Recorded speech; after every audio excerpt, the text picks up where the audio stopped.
I never actually got around to doing a teardown video and showing off the mechanism on my Rook before I started messing with it. And since I got this one in, I figured I would take that opportunity before I start messing with it.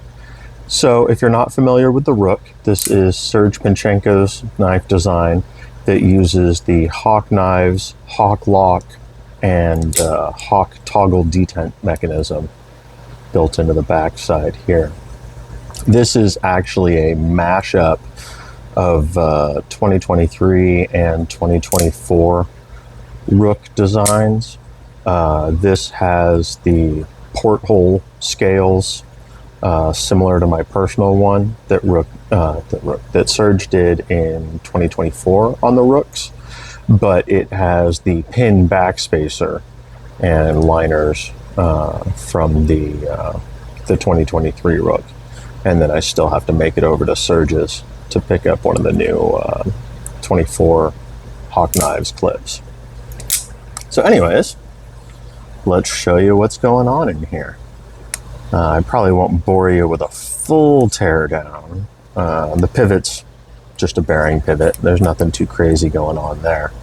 But I can pop these scales off and show you how the detent mechanism and the lock actually function pretty easily. So, voila. That is the Hawk Knives toggle detent mechanism. See, there's a pin going through the blade that engages with this little widget here. As you pull the blade out,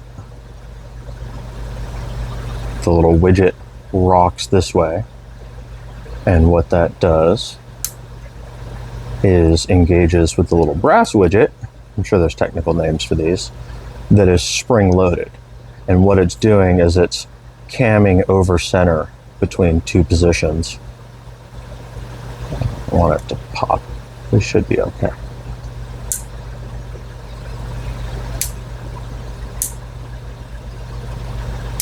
It gives you a very nice, crisp detent with a little bit of springiness that almost kind of helps assist the blade open and helps it click back into place. It's really, really ingenious. Gavin gets mad kudos for coming up with that.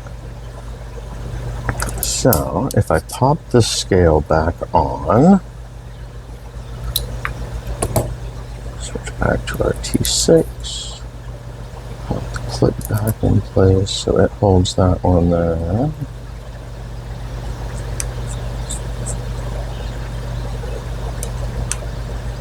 If I don't do this, all these little backspacer pins are gonna fall out when I flip it over.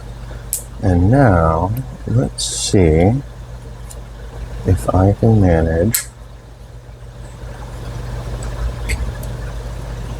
to do this without dropping everything. Flip you around. There we are. Alright, now I can pull off the lock bar button, and then I can pull off the scale screw, and I can show you how the lock works.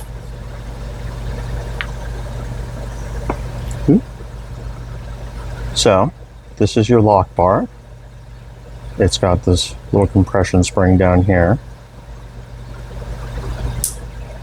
There's a pin coming up through the blade that has a little roller on it.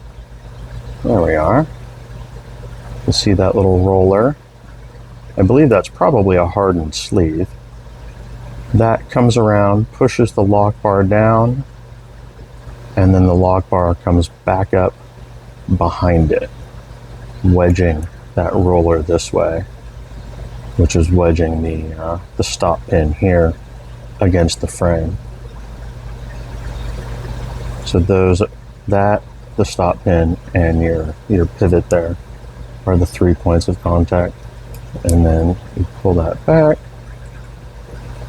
and it comes back around. What's nice about separating the lock and the detent like this is so that even if you're holding the lock in the released position, it will still drop shut and click into place and not inadvertently bounce on the close. Now, you may have noticed I was holding this spring in. When I started to draw it back, that spring wanted to bow and jump out. So I'll put that back together.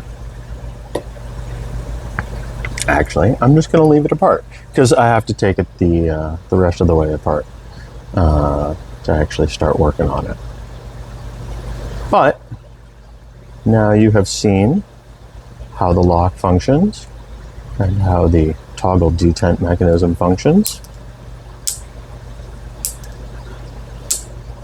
Really, really ingenious mechanism. This has been used on a bunch of knives at this point. The Hawk lock goes all the way back to the Kershaw Ram in production knives. I'm not sure what the first knife to use the toggle detent was. That may have been the Mud.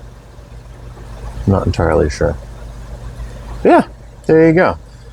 Little look at a Serge Knives Rook. Hope you guys have a good day.